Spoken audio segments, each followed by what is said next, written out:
ambassador for BMW Authority. So my job is I work for BMW Corporate. I travel around the country, travel around the world to different parts. I do demonstrations and motor competitions. I help facilitate agencies transitioning from the Harley-Davidson platform over to BMW. So I do quite a bit of training, and then I also do competition. So I wanted to accomplish a couple things today.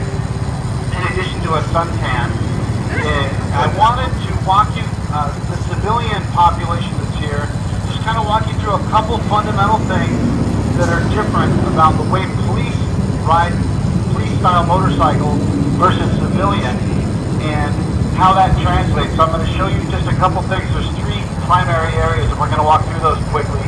And then what you see here is a series of cone patterns. Police do competitions. Well, what is that? What's the purpose? Well, it's to help us really get keyed up, get amped up, try to ride hard and fast, and it really gives us that sense of tunnel vision and emergency, and it's the closest thing really in a safe environment that can kind of put us in this high-risk space mentally, and then we can start to work through that, so then when we run into real emergencies, we can put on our little Zen hat, ride calm, and get through the problem. So, I mentioned three things that are a little bit different in law enforcement. The first thing I'm going to show you guys is the way that we use the clutch. So what I mean is, most people use the clutch when they ride a motorcycle, and they let the clutch out. When they want to slow down, they pull the clutch in. We live in this gray area with the clutch. In other words, we use the clutch to meter power from the motor to the rear wheel. If I asked you this question, what makes your motorcycle go?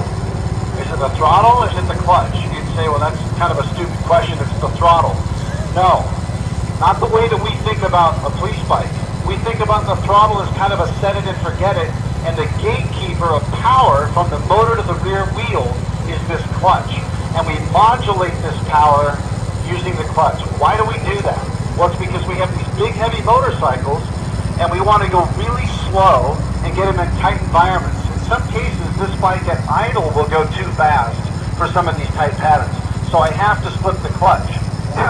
But I have to be proficient in being able to go from slipping the clutch to the clutch all the way out and back and forth. So what I'm going to do is demonstrate that slipping of the clutch, and I want you to listen to the motor. It's going to sound a bit like a sewing machine. It's going to be at about 1,500 RPMs, and it's just going to hum. I'm not smoking the clutch, but I'm going to just show you it is the clutch that I'm going to use to dictate how I move around in here. So let's see what that looks like. Let's see what the coffee did to it. Okay, so right now the clutch is pulled all the way in. I have nothing going on. Now, the clutch is all the way out. I'm going pretty fast. I'm going 7 miles an hour, which is a little fast for me to negotiate some of these turns. So now, I'm going to flip the clutch. So listen to the motor.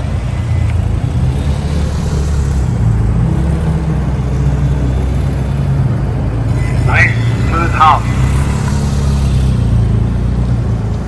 I want you to, when I say it's the clutch that makes the motorcycle go, let's see what happens when we give this thing a lot of gas.